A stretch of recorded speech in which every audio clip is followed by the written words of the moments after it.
Hey guys, the Gaming Geek here, and welcome to another weird news episode. You guys seem to be really liking it, so I'm keeping it up for as long as you guys want to see it. Now, before I dive in with the two pieces of news that I've chosen for this week, I just want to say quickly that I'm considering doing a Sims 3 series, if you guys want to see it.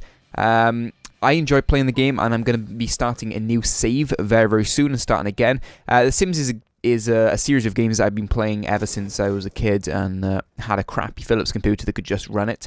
And I really enjoy doing it, so I know about the game as well. It's not me being a bit of a noob, messing around with it. It's going to be maybe giving tips, insight into the game, and just playing through, having a bit of fun at the same time. So if you guys do want to see that, it's really important that you just put it down in the comment section, because otherwise I don't really know. So if you do want to see it, put in the comments and I may do it. I'm not sure either way really if you guys want to see it, so yeah, let me know on that. But let's dive into the first piece of news. Airline staff failed to see the funny side of a t-shirt featuring a memorable quote from the comedy adventure film The Princess Bride after asking a passenger to take it off. The film fan Waynard Mullins was pulled on the t-shirt before boarding a Qantas flight from Australia to New Zealand last week. The item of clothing featured the famous quote delivered in the movie by Homeland star Mandy Patinkin, which read, "Hello, my name is Indigo Montoya. You killed my father. Prepare to die." While fans of the film may find it funny, one flight attendant clearly did not, asking Mr. Mullins to remove it. The flight attendant said, "Are you able to remove it because some of the passengers are quite intimidated by it? I thought it was a bit silly. The person next to me was laughing because they knew the movie." The Sydney resident explained he did not have another t-shirt before the air steward left and did not speak to him again for the rest of the flight. "I wouldn't be surprised if they had someone watching me the whole time," he added. "The whole experience was a bit over the top and a bit comical." Originally released in 1987, the film, of course, achieved a cult status, also making the American Film Institute's list of 100 love stories. A Qantas spokesman said, "Qantas does have a dress standard for passengers travelling on our aircraft, particularly for slogans which other passengers may find offensive or threatening." So I can kind of understand, as you would have by now probably seen a picture of the t-shirt in question, and I can kind of understand why they, asked, because alright, it may intimidate some people, I understand that, and that you've got to be kind of politically correct these days. And, it still is a bit too far. Like, anyone with any common sense wouldn't, be offended by it or anything like that. It's a quote from a film, it's on a t-shirt. Just because it's written on a t-shirt doesn't mean he's going to be a terrorist and try and, crash the plane, take over, whatever. And if he was a terrorist, it's unlikely that you're going to advertise on a t-shirt. You don't want to draw, you want to be inconspicuous, you don't want to draw attention to yourself.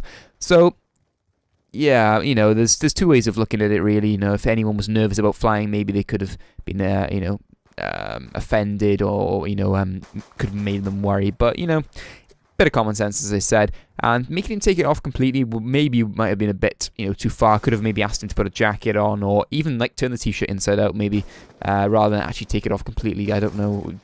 He must have, I don't know. The article suggests that he didn't have a t-shirt on at all after that. And that might have been more offensive to some people, I don't know. But there we go, quite interesting. I thought I'd share that with you guys. But now moving on to the second one, and this one's more of a bit of research that has been done by some scientists. Apparently, according to them, lightning can actually raise headache risk. If you have a thundering headache, it may be to do with the weather, research suggests. Scientists have confirmed a link between lightning and headaches and migraines. A study found that lightning striking up to 25 miles away can increase the risk of headaches by 31%.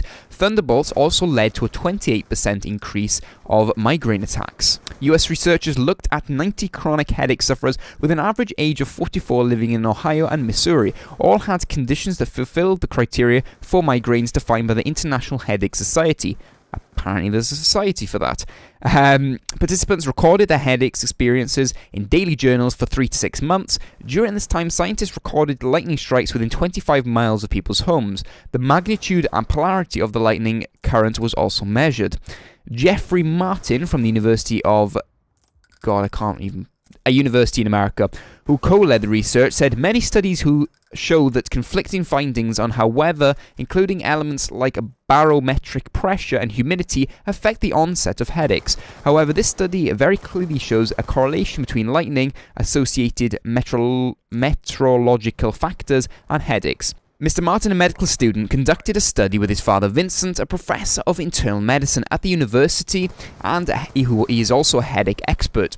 Prof. Martin said that there was a number of ways in which lightning might trigger headaches. He said electromagnetic waves emitted from lightning could trigger headaches. In addition, lightning produces and increases in air pollutants like ozone and can also cause release of fungal spores that might lead to a migraine. The research, published in the online edition of the International Headache Society journals Cephalagia, Jesus Christ, they use words that I don't even ever seen in my life, showed that negatively charged lightning currents were particularly associated with headaches. When the scientists adjusted their results to take account of other weather factors linked to thunderstorms, they still found a 90% increase on the risk of headaches on lightning days. This suggests that lightning has its own unique effect on headaches, said Professor Martin. So there you go, there is an actual link between headaches and lightning. Next time there's a thunderstorm, maybe keep the paracetamol handy, because you may be in for a headache. Who knows? This is just a fun little bit of research that some scientists have done, and it's cool to find out these little things can actually affect each other.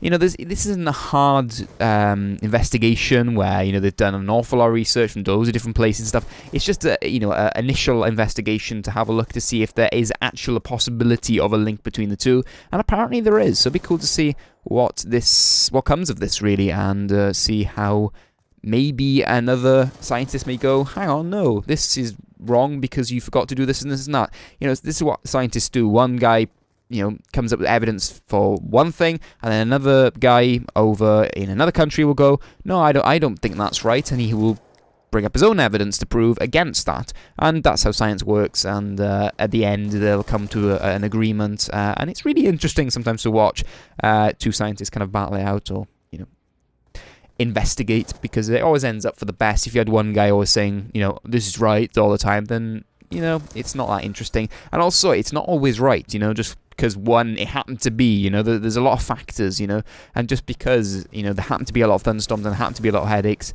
not always necessarily mean they are linked, but maybe that'll get proved later on. We'll have to wait and see, I guess. Thank you guys for watching the video. Hopefully you found both articles interesting. I wanted to kind of enlighten you with the last one and maybe get you thinking a bit. And yeah, if you did enjoy it, don't forget to hit that like button. Leave any feedback down below in that comment section, including whether you want to see the Sim series or not. And subscribe if you haven't already. But as always, drink tea and game on.